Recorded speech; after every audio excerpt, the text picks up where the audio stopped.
Il re degli Albissini un giorno decide di sposare sua figlia e allora mette un annuncio sopra il giornale che tutti i pretendenti di sua figlia sono a presentare a CRC a casa del re degli Albissini. Dopo una paradonna di questo annuncio si presentano i primi 3 pretendenti. Dici buongiorno, dici prego, buongiorno, il re li fa accomodare, dici ho capito, dici siete qua per sposare mia figlia.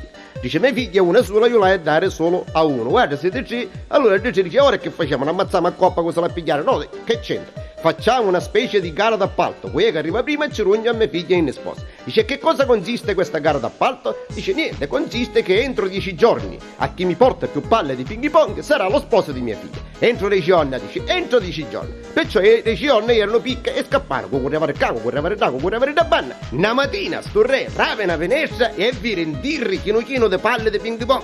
Un re appena visto due dirri chino di palle di ping pong, c'ha te se cani capito? Se chiesto puttare un dirri chino di palle di ping pong, l'aucio lui che schifiano a puttare, dice potremmo sperugliare i gatti. E stanno sperugliando i gatti di questo che puttava un dirri chino di palle di ping pong.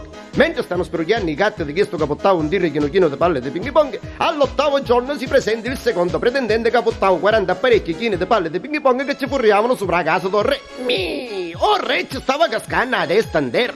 Se questo puttava 40 apparecchi chini di palle di ping pong, che non capottava un dirrichino di palle di ping pong non conta qui. Scicami i catteri che sto capottava un dirrichino di palle di ping pong e facciamo i catteri che sto capottava 40 apparecchi chini di palle di ping pong. Mentre stanno sprugliando i catteri che sto capottava 40 apparecchi chini di palle di ping pong, al 10° giorno, alle 12 meno un minuto, si presenta il terzo pretendente. Tutto asciugato, l'occhio ne sciutere fuori, con una ricchia che ci penneva, tutto pennato nella faccia, con una yammala che non l'aveva, con una busta tutta ascida, guai che ci toccava sta busta che faceva come un cane.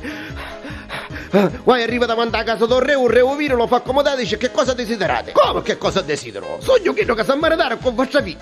Ma che cosa vado a maritare con mia figlia? Villanzone è cosa fiducia che è stato fedele la testa e fine ai peri. Ah poi magari che vi volevo maritare con mia figlia, i palle di ping pong, i puttastro di ping pong, non erano chi di King Kong.